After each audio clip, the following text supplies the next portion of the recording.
Well, actually, I just had a question. I guess it points to like the honey empire.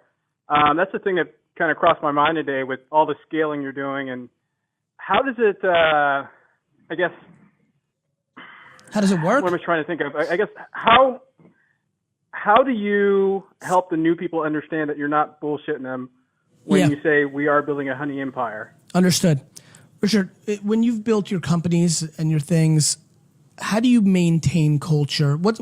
How big did the agency get when you were there, or how many people are now around you, both on the media side or the shop? Like, where are you at, people? We have a gigantic team, and as far as keeping the culture alive and what have you, it's just being true, just being who you are and staying through it. I've met so many people through this journey that's going, he's a fucking asshole. I hate this guy. Yep. And within, a few months of working with me, they're like, he's really the cool best guy. He's well, a good, you know great guy. The good model when people struggle with the upfront bravado and confidence is that you get extra credit for being a good person.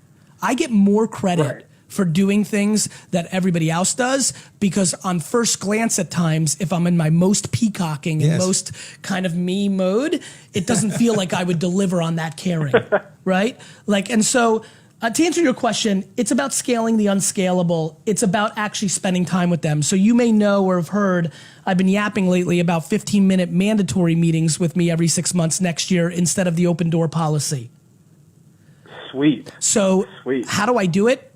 By the truth and my actions, and by creating interactions that allow them to get more comfortable with engaging with me. I have a real problem right now because I'm growing in awareness and popularity, which is creating more cynicism internally than even just being the CEO. I'm not only the CEO, more and more every day I'm a CEO that other people know about in the world, which creates a double barrier that I have to get through. So I have to go more extreme, and I'm just going to scale the unscalable and force serendipity. For example, the 15 minutes with every employee, already I'm starting to run the math. I'm like, how am I going to do that? So I'm already like, or should I do 3-person dinners? Like, I'm just hacking. I'm hacking.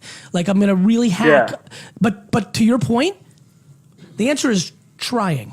Yeah, I'm gonna you try. Just gotta get after it. I'm actually nervous here because I'm passing the 15-minute mark right now. No, we're good. We're good. We're good. Thanks for calling, brother. All right, let's keep it going.